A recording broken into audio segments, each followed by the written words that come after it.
for you in the dark. You should know you're beautiful just the way you are.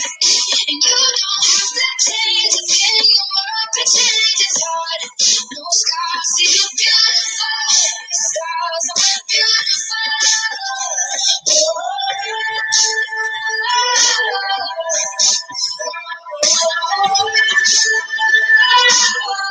Good afternoon. Welcome to Tuesday's NAMI News at 2. Last week was Mental Illness Awareness Week, and we thought it would be fun to talk about mental health topics each of us here at the NAMI office are passionate about. So I will share my topic first before passing the torch. If you may not know me or may not know, I am a mother of 3 small children. My oldest is 4.5. He's a boy. My second son is 3, and my youngest daughter is 1.5. Yes, I had 3 small children in just over 3 years. Therefore, postpartum and maternal mental health really is important to me. And this is vital for the family structure. We are finally starting to talk more about postpartum depression, although some still refer to it as just the baby blues. Most moms do normally feel down around a few weeks post-birth due to a hormone shift, but postpartum depression is something that just sometimes doesn't even show until 6 to 8 weeks, and it's something that just doesn't go away, although the symptoms are very similar to depression.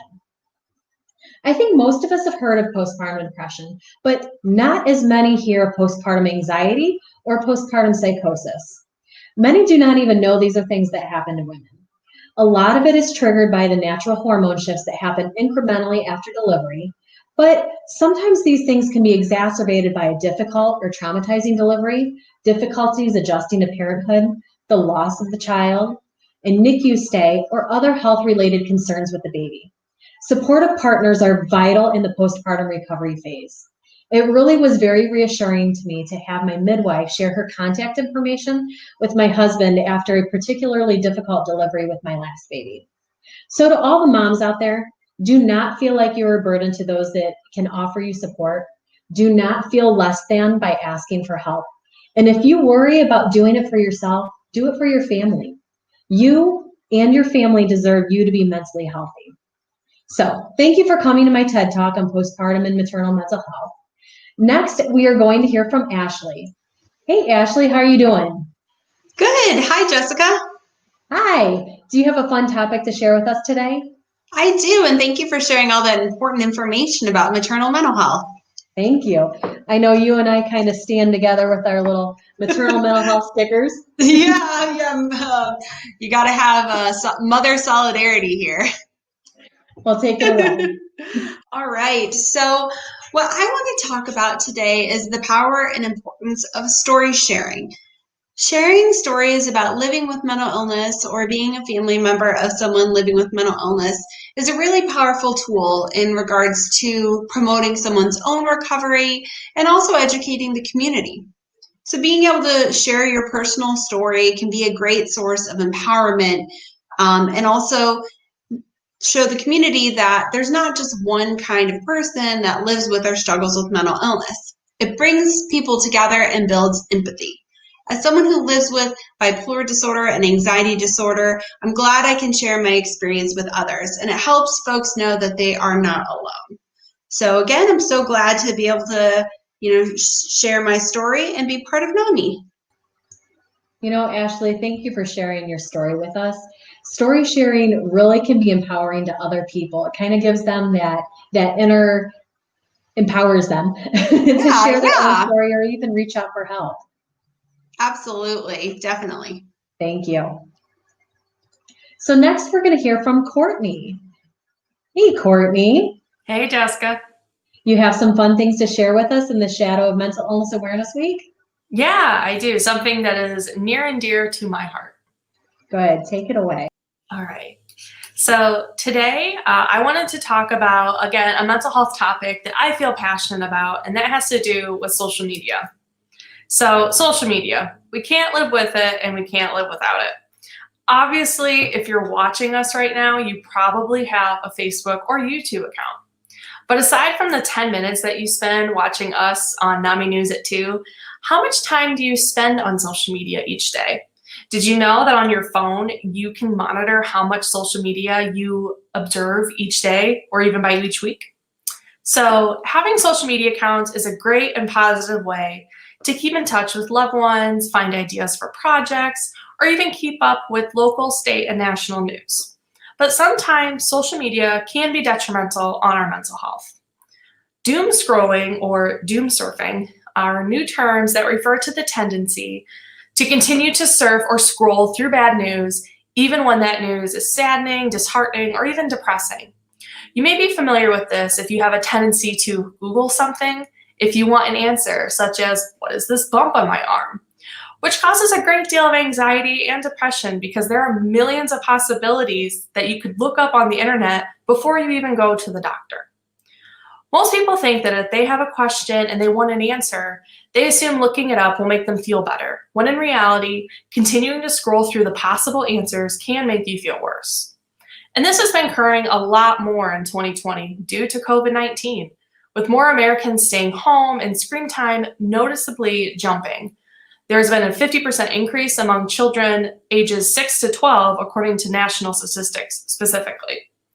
So not only can people experience this from searching on the web, but also going to social media platforms can cause feelings of negativity too. The like button can have negative consequences on self-esteem. Many studies have been shown that the like button on social media platforms has tangible effects on users' mental health, leading to negative social comparison, and in particular, the like button has been found to increase depression.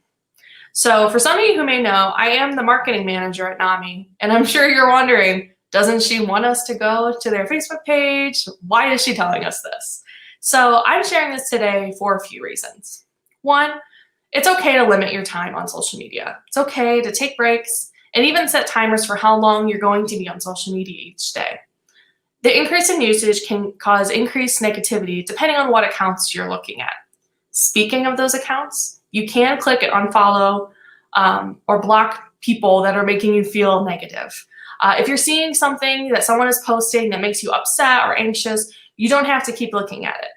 A simple unfollow or block can help your mental health if they are sharing content that may be negative to you. Lastly, know your worth. There is no difference between 1, 10, 100, or even 1,000 likes. Share a picture because you feel confident in your lipstick, or share that picture with your friend because you want to cherish the memory.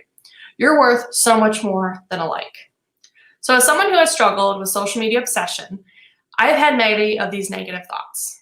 But being active and taking charge of my mental health when it comes to social media has been so important in my road to recovery. So once you're done watching NAMI News today, take a break, go outside, do a puzzle, call a friend. Remember, if you're struggling with mental health and need support, NAMI Wood County is here for you. And we're going to continue to share positive things on our pages. So if you're not following us, be sure you follow us. Back to you, Jessica. That's a great topic, Courtney. I really do hope that our social media is helpful for others and people do not feel the need to unfollow us, as you said. Yes, definitely follow us. Thanks, Courtney.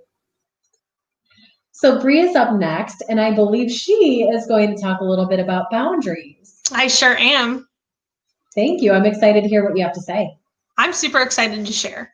Boundaries are something that is important for my mental health, and so I'm really excited to get to talk to you guys a little bit about it. Boundaries are the rules and expectations that we set in our different relationships, whether they're romantic or familial or friendships. And these boundaries can help both parties understand how to behave in the relationship and what behaviors are acceptable and what positively benefits mental health. If you feel unsafe or on edge with someone, there's probably a lack of those clear and consistent boundaries within your relationship. How do we set these personal boundaries? Well, first, define the boundary that is necessary for you and communicate what it is that you need. So if it's not answering messages past 10 p.m. so you can decompress after the day and get ready for the next morning, then that's something to communicate and to let these people know. Keep it simple, don't over-explain and kind of talk in circles to kind of give reasoning for why you feel you need those things. And remember to let them know why this is important for you and why it matters for your mental health.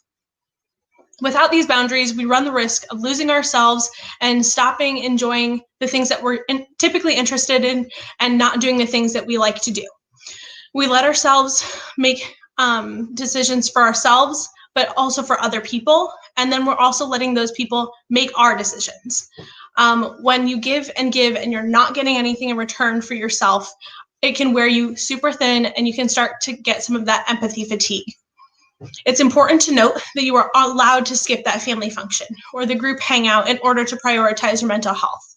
You're allowed to feel tired and need to miss out on something to prioritize sleep if that's something that you need. And it's okay, and it shouldn't be frowned upon. And the same goes for your friends and family members. When they need that mental health day, let them know that it's okay and that it's a good thing for them to take that time for themselves. Setting healthy boundaries can have many benefits, including helping people make decisions based on what is best for them and not just the people around them. This autonomy is an important part of self-care and can really make a difference. That's all I have for our boundaries. Back to you, Jessica. Thank you for sharing the importance of boundaries, Bree. Absolutely. So next we have Madeline sharing about acceptance. Hey Madeline, how are you? Good. How are you, Jessica? Good. We're excited to hear what you have to say. All right.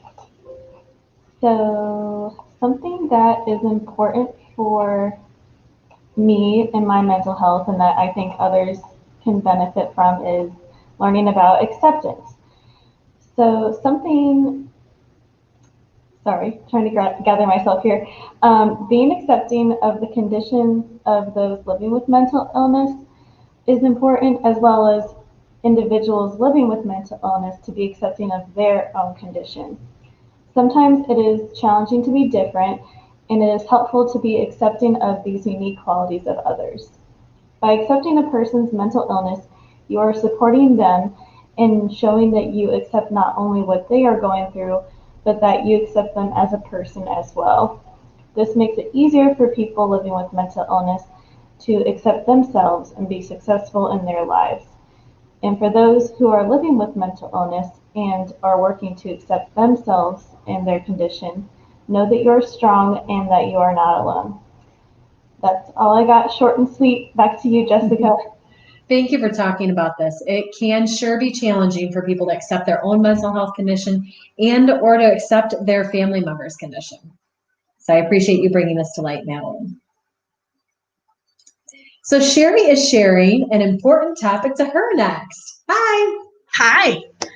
I'm going to share about reaching out. One of the hardest things to do is to ask for help when it comes to your mental health. Admitting you think something is wrong can be quite humbling. Mental health is just as important as your physical health. So reach out to your doctor and he will start you on your way to a better life. You may not even know what a better life feels like. So reach out to your friends and family, ask for help and tell them exactly what you need them to do.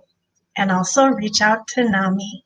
We have several classes and groups for everyone, whether you are a peer, family member, friend, or a community member that would like more education. You may see a different perspective on things and realize that you're not alone. Back to you, Jessica. Thank you for talking about this with us, Shari. It's really vital for people. You're welcome.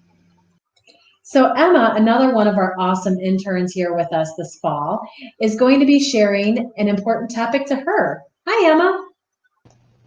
Hello, thank you so much for having me. Go ahead, take it away. All right, so today I'm going to be talking about anxiety disorders because it is an aspect of mental health that I am passionate about. There are many different types of anxiety disorders, and they are actually more common than many people realize. However, anxiety disorders still carry many harmful stigmas. It is assumed that people who live with anxiety are irrational, weak, and are even choosing to live with anxiety. Unfortunately, the societal disapproval is only made worse if someone decides to take medication to regulate their symptoms of anxiety. This can all lead to a person feeling shameful about their mental health and ultimately delay receiving treatment. Instead, we need to be congratulating people who are brave enough to take an active role in their mental health and be supportive along the journey. Always remember that people are much more than their diagnosis, and that any diagnosis is not a defining characteristic of this person. They're still the person you know and the person you love. They just also happen to have anxiety as well. And if you ever need help, figuring out what to do with your anxiety or any other mental health situation, you can always come to NAMI Wood County. Thank you, Emma. I hope that someday it does become easier for society to acknowledge anxiety disorders for what they are. So that's it for today's Tuesday at 2. Thank you for watching. We hope you have a great Tuesday. From those of us at the NAMI Wood County team, until next Tuesday. Just the way you are, and you don't have to change a thing. You want to change is hard. No scars, see you